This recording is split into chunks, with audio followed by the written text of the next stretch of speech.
देख रहे मानव चेतना न्यूज।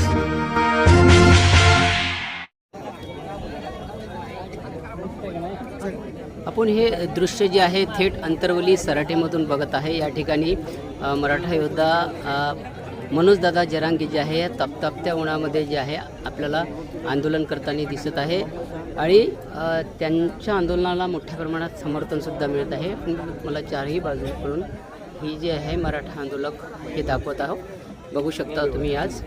आणि काल जे आहे मंत्री राधाकृष्ण विखे पाटील यांच्यासोबत सुद्धा चर्चा झाली, पण मात्र त्या चर्चेचा काही तोडगा निघाला नाही। म्हणून जे आहे आज 30 मे पासून जे आहे मनोजदादा जरांगे यांनी उपोषणाचं अस्त्र उपसलेलं आहे आणि या तापत्या उन्हामध्ये जे आहे मनोजदादा उपोषण करताना आपण या दृश्यामध्ये बघत आहात। अत्यंत जे हे दृश्य आहे तापत्या उन्हामध्ये हे आंदोलन मी पहिल्यांदाच तुम्ही बघताय। अंतरवली सराटीच्या या मैदानामधून हे दृश्य तुम्हाला मानव चेतना न्यूजकडून तुम्ही बघत आहात आणि मानव चेतना न्यूज जे आहे या ठिकाणी आलेले आहे, बघू शकता। उन्हामध्ये संपूर्ण जे आहे मराठा बांधवसुद्धा या ठिकाणी मनोजदादांना प्रतिसाद देण्यासाठी या ठिकाणी आलेले आहे आणि 10 महिन्याची वेळ जी आहे ते मनोजदादा जरांगे यांनी सरकारला दिली होती, पण त्या 10 महिन्यामध्ये कुठल्याही प्रकारचा आरक्षणाचा तोडगा निघाला नाही। म्हणून पुन्हा जे आहे मनोजदादा जरांगे पाटील जे आहे या ठिकाणी उपोषणाला बसलेले आहे। आज सकाळीसुद्धा सरकारचे मंत्री जे आहे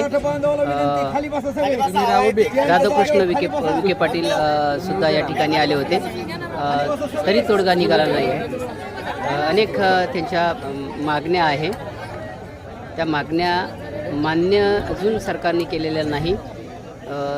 त्यामुळे जे आहे मनोजदादा पाटील या ठिकाणी पुन्हा आंदोलनाला बसलेले आहे। हैदराबाद गॅझेट आहे, सातारा गॅझेट आहे आणि 58 लाख जे कुणब्यांच्या नोंदी मिळालेल्या आहेत त्याची लिस्ट अधिकृत देण्यात यावी आणि कुणबी जात प्रमाणपत्र देण्यात यावं आणि जे काही गुन्हे आंदोलकांवर दाखल केलेले आहे ते सुद्धा म्हणजे रद्द करावे अशी सुद्धा मागणी दादांनी केलेली आहे। तुम्ही बघू शकता बाज टाकलेली आहे आणि त्या बाजेवर जे आहे मनोजदादा जरांगे आपलं उपोषण करीत आहे। तर नक्कीच तुम्ही मानव चेतना न्यूजला लाईक आणि सबस्क्राईब करण्यास विसरू नका। धन्यवाद।